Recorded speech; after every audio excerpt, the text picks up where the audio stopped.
Buen día, Dios les bendiga. ¿Cómo están? Bienvenidos a todos aquellos que nos visitan. Como siempre, es un placer, un honor traer para ustedes el mensaje del Señor para este domingo. Y particularmente estoy contentísimo porque es un tema hermoso, es un tema básico para nosotros como creyentes y pido al Señor que sea de edificación para todos los que escuchen el mensaje. ¿Cómo se titula la prédica? ¿Quién vio el flyer por ahí? El cumplimiento. La hermana está, ni lo buscó, ya lo tiene aquí. El cumplimiento de la promesa a Jesucristo. Lo tiene anotado, muy bien. Entonces, bueno, vamos a hablar de las promesas. ¿A quién le han hecho una promesa alguna vez? Que levante la mano. Muchos, ¿verdad? Le han hecho una promesa. ¿Y le han roto esa promesa? ¿A quién le han roto una promesa? A ver. A casi todos, ¿verdad? Ahora, ¿quién ha incumplido una promesa? Ay. Sí, es muy frecuente hacer promesas, ¿verdad? Y muchas veces la gente dice, no prometa lo que no vas a cumplir. Y eso lo vemos mucho con los niños, que a los niños a veces por salir del paso uno les hace promesas y después se le olvida. Y los niños no olvidan. Y bueno, en la pareja, en el trabajo también, quédate unas horas extra que eso te vamos a... Y después, nada, se les olvidó. Pero lamentablemente las promesas incumplidas hacen que las personas pierdan credibilidad y generan desconfianza. Y de hecho, incumplir una promesa puede ser visto como una forma de mentir. Y wow, nosotros debemos ser irreprensibles, ¿verdad? Nuestro Señor, en el Sermón del Monte, nos exhorta que seamos íntegros con las palabras. Y Él dice allí, en Mateo 5:37, simplemente di si lo haré o no lo haré. Cualquier otra cosa proviene del maligno. Entonces, si usted va a hacer una promesa, cúmplala. Y si usted cumple lo que promete, no va a tener necesidad de estar haciendo promesas porque va a tener credibilidad. La gente va a creer en usted y no va a ser preciso hacer promesas y mucho menos hacer juramentos.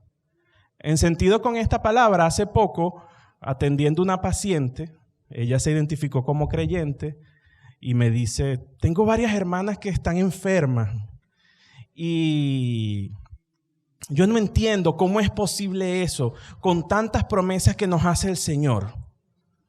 Wow, y cuando a mí me dan cuerda, yo le dije varias cosas y dentro de las cosas que le dije fue que en el mundo tendréis aflicción. Eso es una promesa.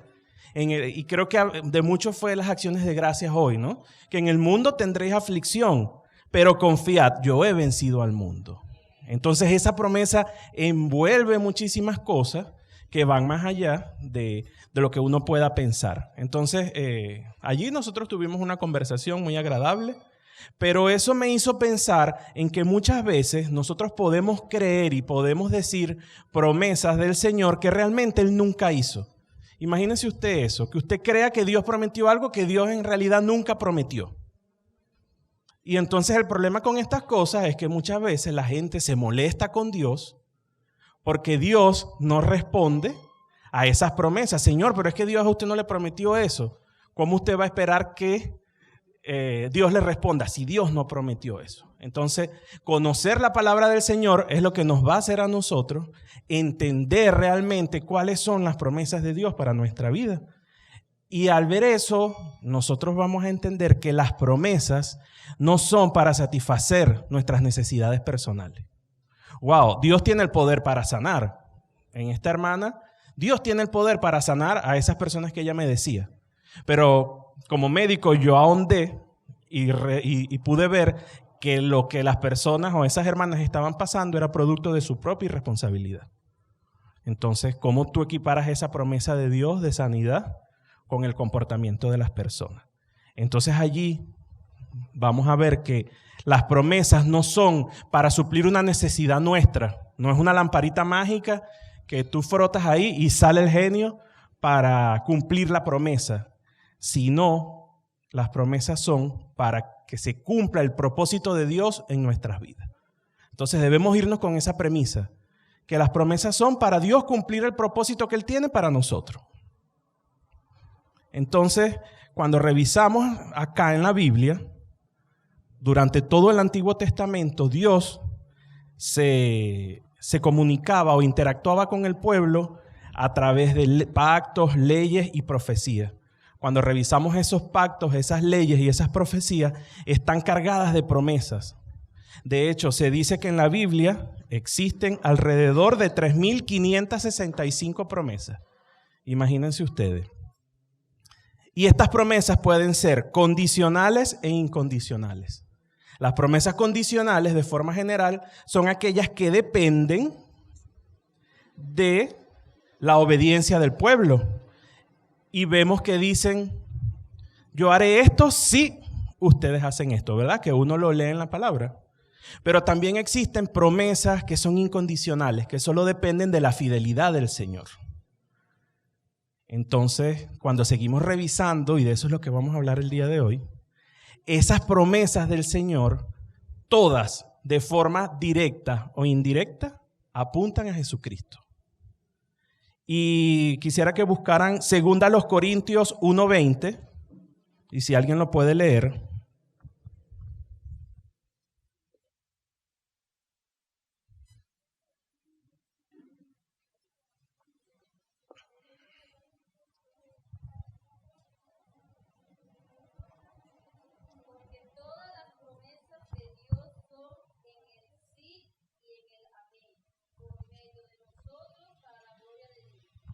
Amén. Se los voy a leer en la versión NTV. Dice así: pues todas las promesas de Dios se cumplieron en Cristo con un resonante sí. Y por medio de Cristo, nuestro amén, que significa sí, se eleva a Dios para su gloria. ¿Qué tal? Entonces, para nosotros como creyentes es una noticia hermosísima, y por eso les decía que yo estaba muy contento de hablar de este tema, porque vemos que todas las promesas de Dios se encuentran cumplidas a través de Jesús, a través de la venida de Jesús. Entonces vamos a ahondar hoy en cómo ese nacimiento de Jesús fue el cumplimiento de esa promesa que había hecho Dios para la humanidad.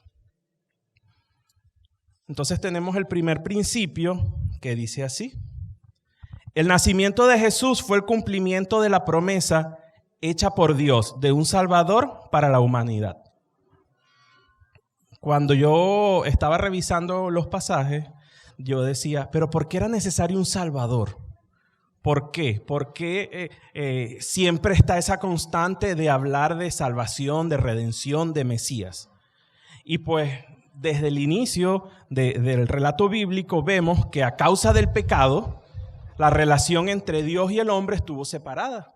Hubo enemistad entre Dios y el hombre, ¿verdad? A causa de la desobediencia. Entonces, cuando vemos todas las historias del Antiguo Testamento, vemos que hay pecado, perdón de pecado y una esperanza.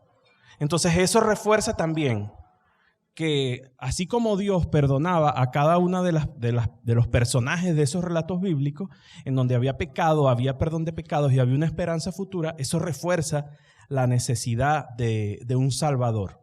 Y entonces cuando revisamos, vemos que Dios tenía un plan para acercar nuevamente al hombre hacia Él. Y ese plan, lo que buscaba era que se restableciera esa comunión. Y para eso Él hace la promesa de un Mesías.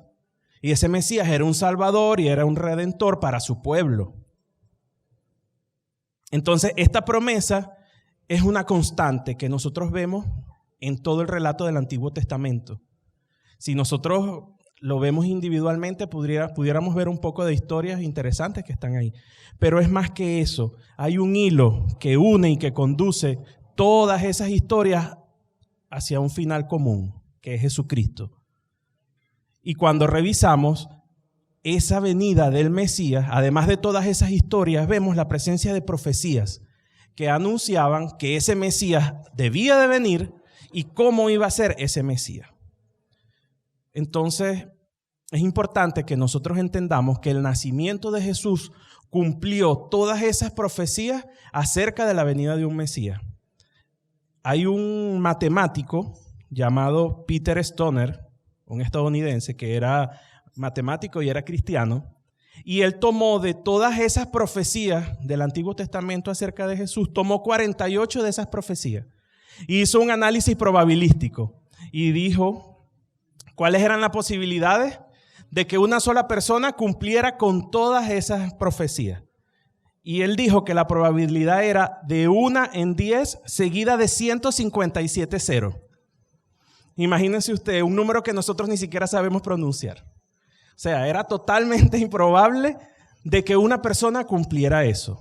Cuando revisamos esas profecías del Antiguo Testamento, fue imposible que pudieran haber sido falsificadas o que hubieran sido escritas después del nacimiento de Jesús, porque cuando revisamos fueron escritas entre 400 y 1000 años antes de que el Señor viniera. Y aparte de eso, tampoco podemos decir que Cristo fue un impostor que se empeñó en cumplir esas promesas, porque muchas de ellas que vamos a revisar estaban fuera de su alcance en términos humanos para poderlas cumplir. Entonces, póngase cómodo, vamos a hacer un recorrido panorámico en algunas de esas promesas. Yo las voy a ir leyendo y usted ponga en mente la promesa y usted va a ver, si usted ha leído la Biblia, usted va a ver allí el cumplimiento de esa promesa. Entonces, voy a leer. La primera promesa del Mesías fue dada a Adán y Eva. Dios prometió que nacería un descendiente de Eva que aplastaría la cabeza de la serpiente. Esto significa que el Mesías que vendría derrotaría completamente a Satanás. Dios también le prometió a Abraham que a través de él serían benditas todas las naciones de la tierra, ¿verdad? Y eso se cumpliría a través de un Mesías que vendría en el futuro. ¿Sí lo ven? Lo van identificando, ¿verdad? También Dios prometió a Moisés que en el futuro levantaría otro profeta como él. La hermana Adriana se está deleitando ahí con eso. Dios prometió al rey David que uno de sus descendientes reinaría sobre el pueblo de Dios para siempre.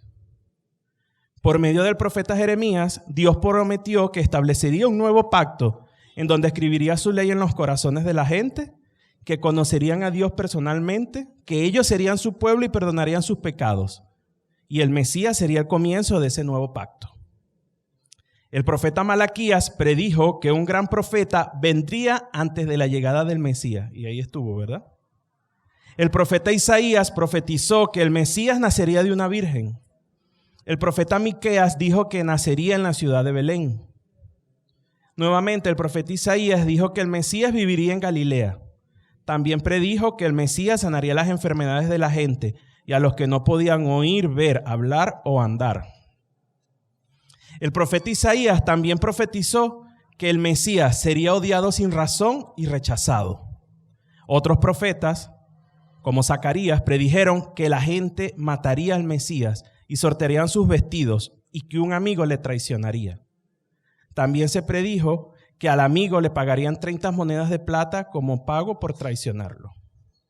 Por último, de este compendio, los profetas predijeron que el Mesías moriría y que Dios también le levantaría de la muerte. Por medio de la muerte y la resurrección del Mesías, Dios cumpliría su plan para salvar a los pecadores y comenzar un nuevo pacto. Amén.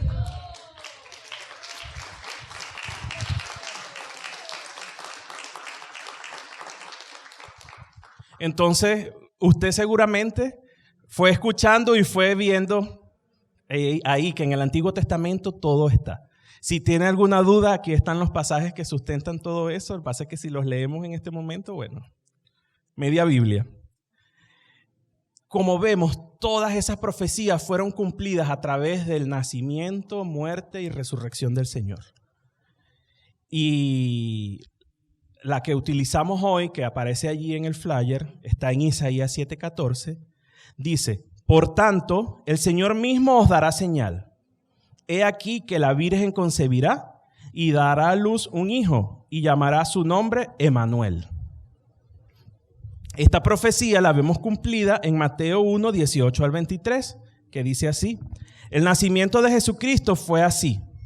Estando desposada María, su madre, con José, antes que se juntasen, se halló que había concebido del Espíritu Santo. José, su marido, como era justo y no quería infamarla, quiso dejarla secretamente. Y pensando él en esto, he aquí un ángel del Señor le apareció en sueños y le dijo: José, hijo de David, no temas recibir a María tu mujer, porque lo que en ella es engendrado del Espíritu Santo es. Y dará a luz un hijo, y llamará su nombre Jesús, porque él salvará a su pueblo de sus pecados. Todo esto aconteció para que se cumpliese lo dicho por el Señor por medio del profeta, cuando dijo: he aquí una virgen concebirá y dará a luz un hijo, y llamará su nombre Emmanuel, que traducido es Dios con nosotros. Entonces, cuando vemos allí el Evangelio de Mateo, Mateo siempre, al menos 13 veces, él usa esa frase: todo sucedió para que se cumpliera lo que el Señor había dicho por medio del profeta. Mateo escribe como receptores originales de su evangelio a los judíos. Él quería convencer a los judíos de que Jesús era el Mesías. Y imagínense que Mateo fue testigo presencial porque estuvo con el Señor. Imagínense cómo se sentía Mateo al estar allí con el Señor e ir viendo poco a poco cómo se cumplían todas esas profecías. Fue un testigo presencial. También tenemos al apóstol Pedro, que fue testigo presencial de la gloria del Señor. Y quiero leer también un fragmento de Segunda de Pedro que dice así: porque no hemos dado a conocer el poder y la venida de nuestro Señor Jesucristo siguiendo fábulas artificiosas, sino como habiendo visto con nuestros propios ojos su majestad. Pues cuando Él recibió de Dios Padre honra y gloria, le fue enviada desde la magnífica gloria una voz que decía: este es mi Hijo amado, en el cual tengo complacencia. Y nosotros oímos esa voz enviada del cielo cuando estábamos en Él en el Monte Santo. Tenemos también la palabra profética más segura, a la cual hacéis bien en estar atentos, como una antorcha que alumbra en un lugar oscuro, hasta que el día esclarezca y el lucero de la mañana salga en vuestros corazones. Entonces tenemos dos cosas allí. Tenemos que hubo testigos presenciales y tenemos a la palabra como la forma profética más segura de anunciar que Jesús es el Señor. Y al nosotros tener esa certeza, debemos dejar de lado las fábulas artificiosas. Y yo pensaba eso con este tema navideño, y vemos que cada vez más la Navidad se han empeñado en convertirla en magia, en fantasía, en crear recuerdos para los niños, recuerdos para los adultos. Y entonces ahí se comienzan a usar esas fábulas artificiosas, porque son fábulas artificiosas. El niño Jesús, Santa Claus, los Reyes Magos, ahorita más recientemente el espíritu de la Navidad. Y eso va pasando. Bueno, pero tú no tienes el espíritu navideño. ¿De dónde sale eso del espíritu navideño? Ahora hay algo de el elfo travieso. Eso es lo nuevo, que tiene como 2 años, 3 años que lo están implantando aquí. Y rituales de prosperidad. Entonces, que Dios nos guarde, hermanos, de que nosotros hagamos que la ficción sea más real que la propia realidad. Nosotros no podemos permitir que la ficción se apodere y contamine lo que es el verdadero motivo de esta celebración, que es el inicio del cumplimiento de ese plan salvador del Señor. No dejemos, hermanos, que en nuestros hogares entre todas esas fábulas que le quitan el lugar al Señor, y mucho menos perdamos la oportunidad de predicar el verdadero sentido de la celebración.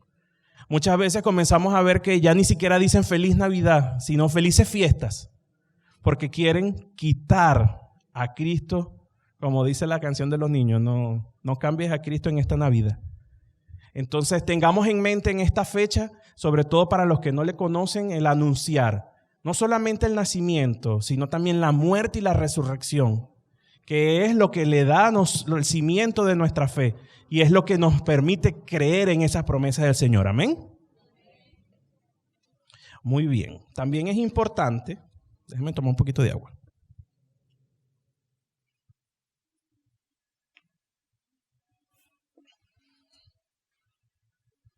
También es importante que nosotros entendamos que el cumplimiento de esta promesa demuestra que Jesús es el Mesías, que es Dios encarnado y el mediador del nuevo pacto de Dios con el hombre.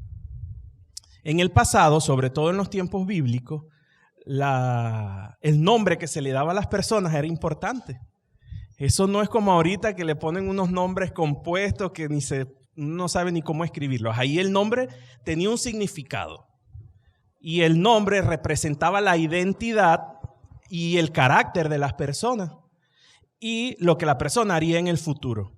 Y fíjense que es tan importante que cuando nosotros leemos la Biblia, siempre que dice un nombre, dice que significa tal cosa. Porque el nombre representaba lo que esa persona o esa ciudad o ese lugar significaban para Dios, o el significado que Dios quería darle. Tanto es así que en algunos momentos de la historia bíblica, Dios le cambia el nombre a ciertas personas. Lo vemos en Abraham y en Sara, que se llamaban Abraham y Sarai, y Dios le cambió el nombre, porque su nombre hablaba del propósito que ellos iban a tener en el futuro. Entonces, en el pasaje que leímos en Mateo, vemos que nuestro Señor es llamado de dos formas diferentes: Emanuel y Jesús. Cuando revisamos el nombre Emanuel, es un nombre simbólico que significa Dios con nosotros. Y ese fue el nombre revelado a Isaías, y lo vemos en Isaías 7:14, que lo leímos. Mientras que Jesús significa Dios salva, o Dios es salvación, como nuestra iglesia. Entonces ahí está inmerso Jesús, ¿verdad? Porque ese Dios de la salvación es Jesucristo. Y ese nombre de Jesús es el nombre que el ángel le dijo a José que debía tener ese niño. Y que se llamaría así porque ese niño salvaría al pueblo de sus pecados. Entonces, cuando vemos a la luz del Antiguo Testamento, ese nombre de Emanuel era como el nombre de la promesa, el nombre profético que debía tener ese niño. Y cuando vemos el nombre de Jesús, vemos el cumplimiento de esa promesa.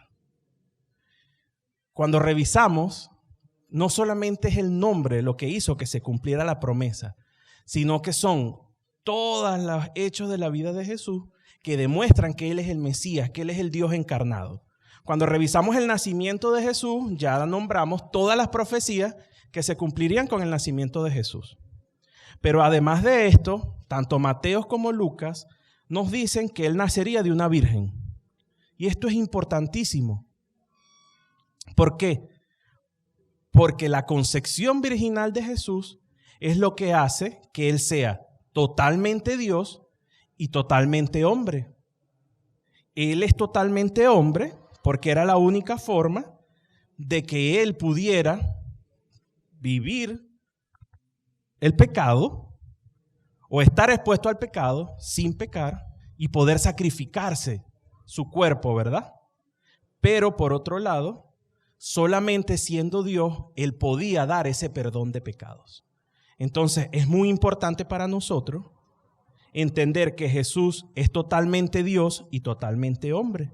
Y lo dice Pablo en Colosenses 2:9, porque en Él habita corporalmente toda la plenitud de la deidad. Es un misterio, pero es un misterio de la fe, que Jesús es totalmente Dios y totalmente hombre. Entonces, ese nacimiento virginal es importante. También a través de su muerte vimos la consumación de ese plan, ¿verdad? Y dice Romanos 5:8, Dios muestra su amor para con nosotros, en que siendo aún pecadores, Cristo murió por nosotros.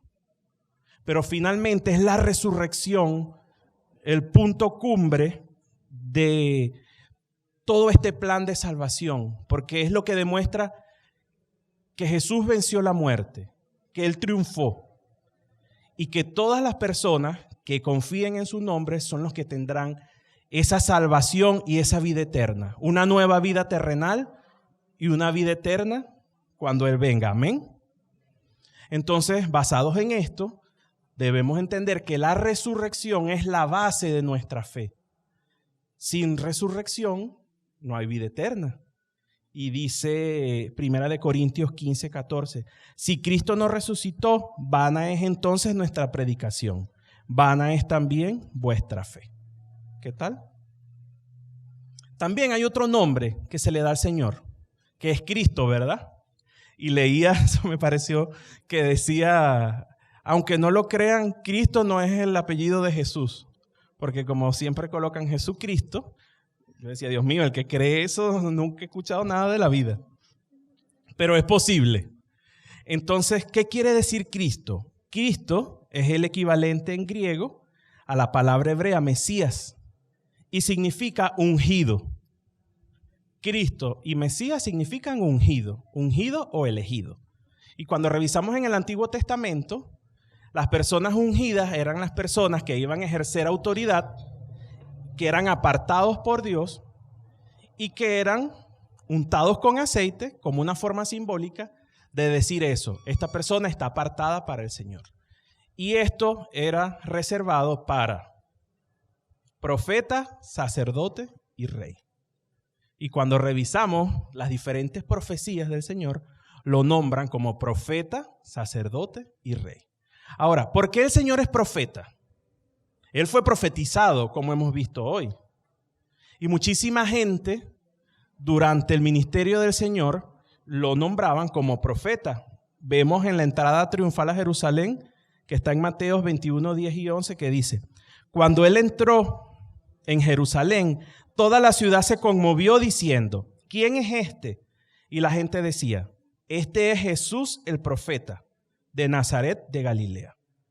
El mismo Señor, cuando revisamos en los evangelios, también se identifica a sí mismo como profeta y hace una conexión entre él y el profeta Elías y Eliseo. Y cuando revisamos las enseñanzas, él hablaba con autoridad y enseñaba a través de parábolas, que es parte importante. Nosotros creemos que la profecía solamente es dar predicciones. Y entonces muchas veces se toma la palabra profecía como algo esotérico, como un horóscopo, como un oráculo, y realmente no. La profecía es hablar del Señor con autoridad, exponer la palabra del Señor. Entonces vemos que Jesucristo cumplió con esa definición de lo que es un profeta.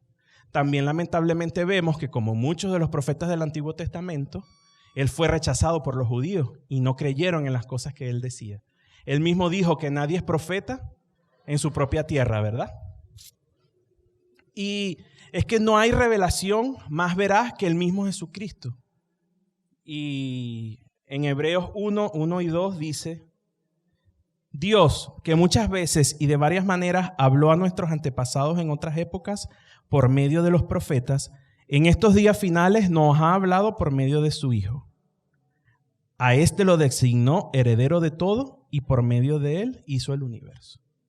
Entonces vemos que Dios en este tiempo nos habla a través de Jesús. Y todas esas profecías del Antiguo Testamento también hablaban de Jesús, porque la Biblia se trata de Jesús. Amén.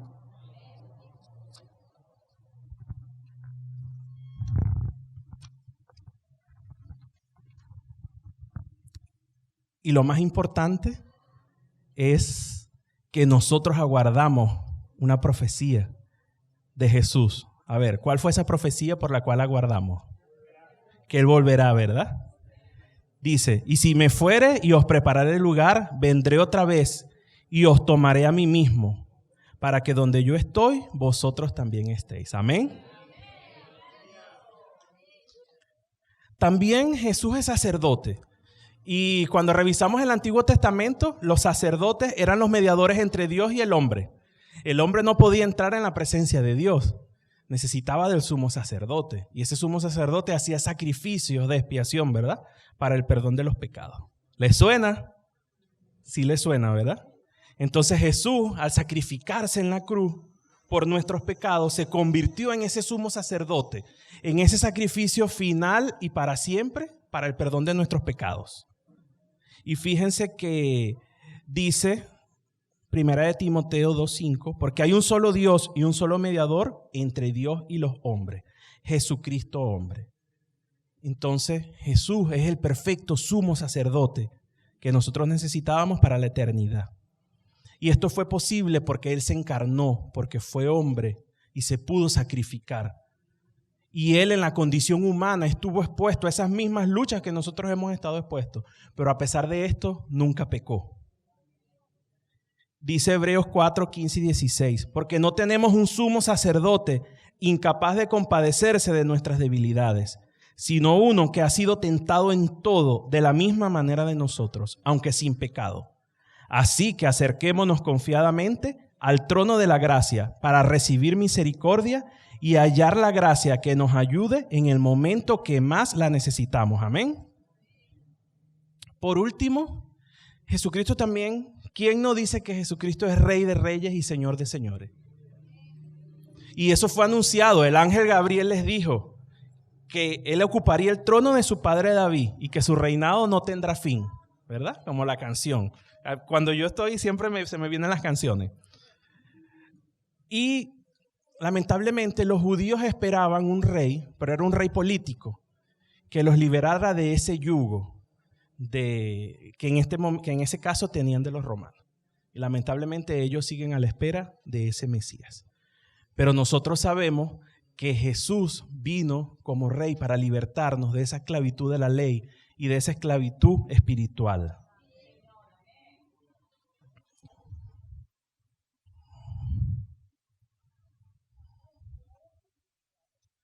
Entonces, en la resurrección, cuando vemos un pasaje súper conocido por nosotros, que es la Gran Comisión, vemos que el Señor dice que toda potestad le fue dada tanto en el cielo como en la tierra.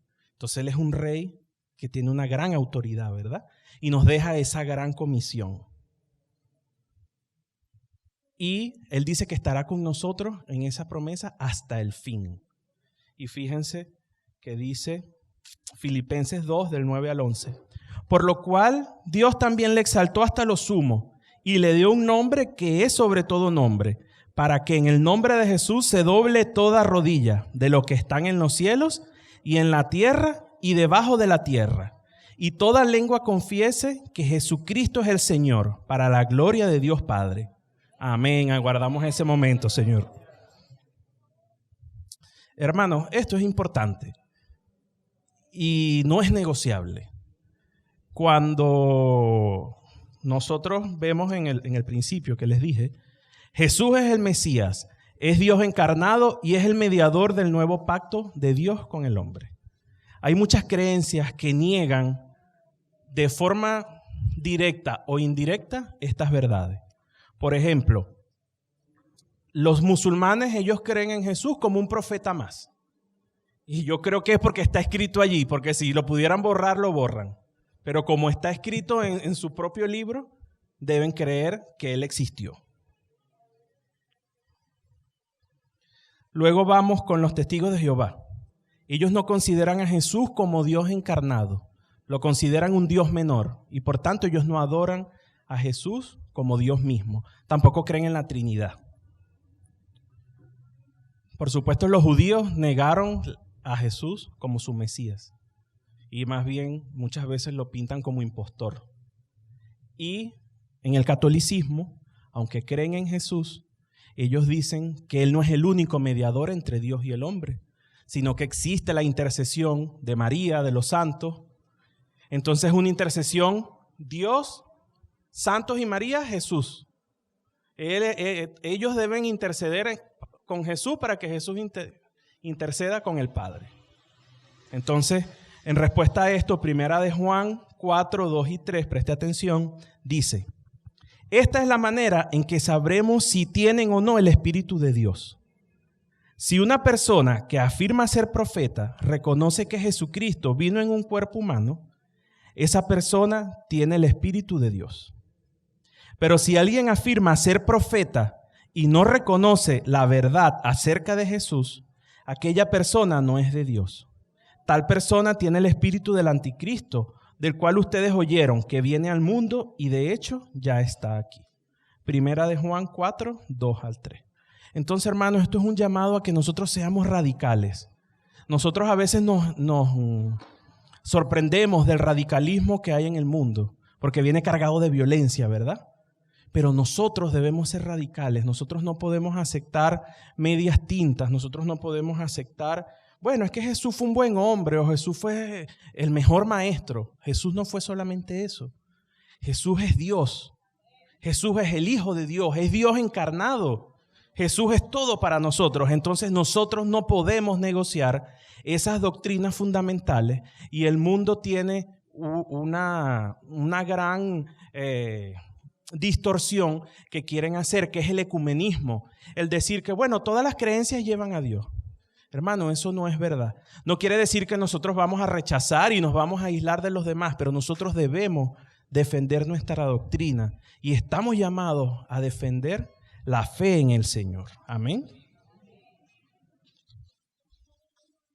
Entonces, hermano, al final de cuentas, lo más importante es que el cumplimiento de esa promesa, de todas esas promesas acerca de la venida de Jesús, fortalecen nuestra fe y nuestra confianza en el Señor.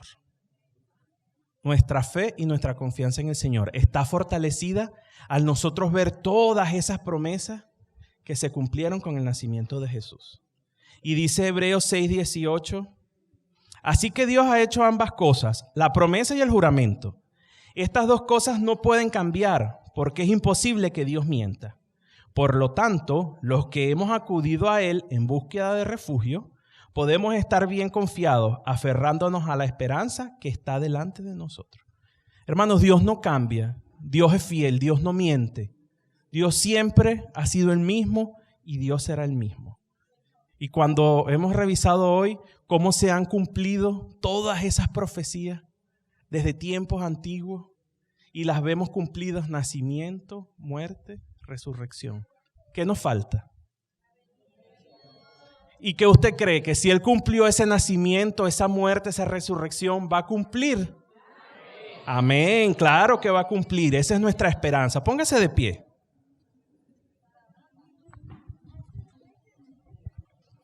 Entonces, este plan de salvación tendrá su cumplimiento final cuando se cumpla la promesa de la segunda venida del Señor.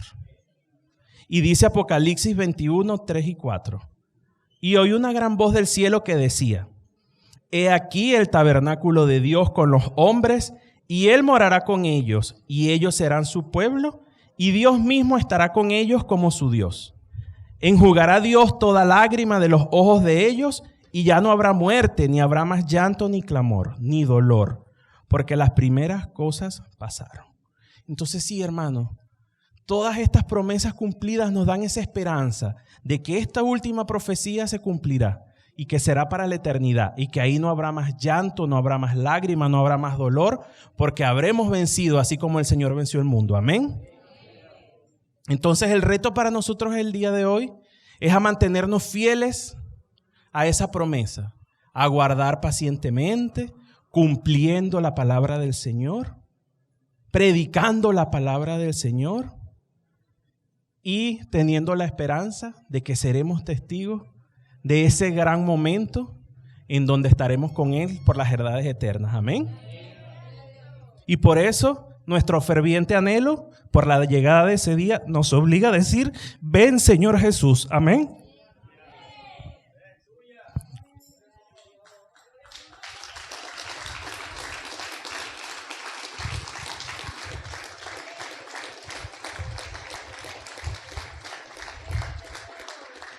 Así es, Señor. Esperamos tu venida, Padre. Muchas gracias, Señor, porque hemos visto todas las promesas, Señor, que tú has cumplido acerca de tu venida, Señor. Y estamos seguros que así como ellas se han cumplido, también se cumplirá tu segunda venida, Señor. Y que seremos glorificados contigo, Señor. Ayúdanos a que mientras eso sucede, mantenernos fieles a ti, Señor, creyendo que tú eres el Cristo, que eres ese Mesías prometido, Señor, que eres ese Dios encarnado que vino a reconciliarnos con el Padre, Señor, y a darnos esa salvación y esa vida eterna. Perdónanos, Padre, si hemos dudado, si hemos creído algo distinto, Señor, y si nos hemos alejado de tu voluntad. Ayúdanos, Señor, no solamente a creer estas verdades, sino a ponerlas por obra y enseñarlas a otros, Señor. Esa fue la misión que tú nos encomendaste mientras tú venías, Señor. y sabemos que no estamos solos porque tú, Padre, estás con nosotros para fortalecernos y para darnos el poder para llevar tu evangelio a través del Espíritu Santo, Señor. Síguenos ayudando, Señor, y ayúdanos a perseverar en la fe, Señor, a cada uno de nosotros y como tu cuerpo, que es la iglesia del Señor. Gracias, Padre. Gracias por tu palabra y ayúdanos en este mes de celebración a mostrar el verdadero significado, Señor. Que tu nacimiento fue el inicio de ese plan redentor y que se consumó con tu muerte y tu resurrección, Señor. Y que esperamos su finalización para la eternidad a través de tu venida, Señor. Ven, Señor Jesús. Te lo rogamos, Señor. Y te damos gracias, Padre. En el nombre de Jesús, que es el nombre sobre todo nombre. Amén.